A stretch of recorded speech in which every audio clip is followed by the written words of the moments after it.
Mafia consists of groups known as families. Each family leads a village, a town, or a region. The mafia is involved in organized crime such as bribery, gambling fraud, money laundering, contract killing, drug trafficking, and prostitution. The structure of these families is like a tree and is usually led by a person called Godfather. Next to the boss, there is usually an advisor who helps the boss in making decisions. At the bottom of the position of the president is his deputy. The vice president is second in command, although he has less power than the president. Below the vice president are several chiefs or capos. Each capo owns a range of family territory. Capos must be very powerful to maintain the power of the family.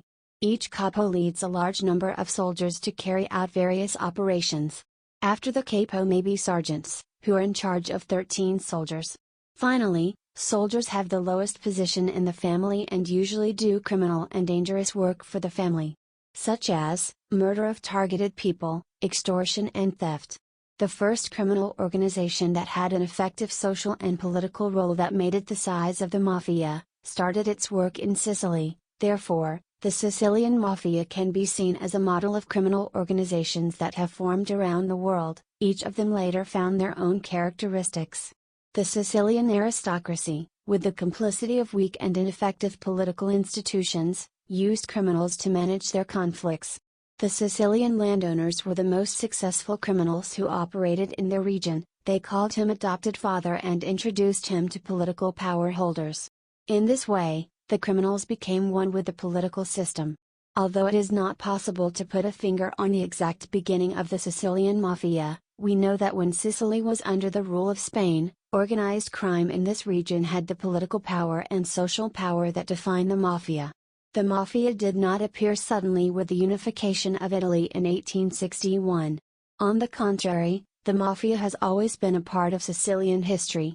This system, which existed long before the popularization of the name mafia, was formed in an evolutionary and historical process that lasted for centuries. Since the 13th century, the Sicilian nobility employed, supported, and sometimes led bandits, to the point where political banditry was an everyday reality. The peak of the power of gangs in the United States of America occurred when the Prohibition Act was passed in 1920. According to many American politicians, this was the biggest mistake of the American government at that time.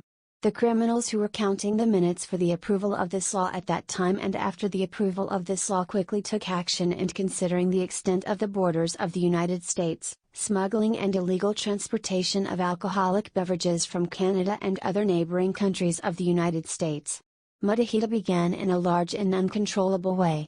With the implementation of this law, criminal groups have grown rapidly and gained wealth and power in the eastern United States. In New York City, where most of these smuggling transactions were carried out, two gangsters named Salvatore Maranzano, the leader of the Bonanno family, and Joe Massera, the leader of the Genovese family and the leader of all the leaders in those years, took over the situation and entered into bloody wars between 1921 and they became 1931.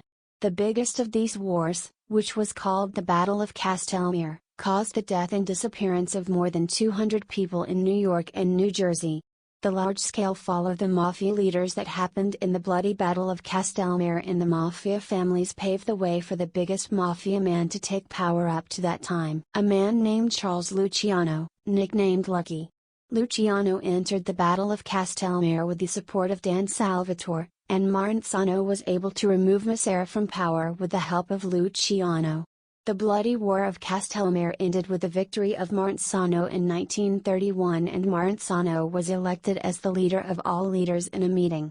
The power of Maranzano and his group increased so much in those years 1929 to 1931 that the Maranzano group was known as the Roman Empire among New York criminals.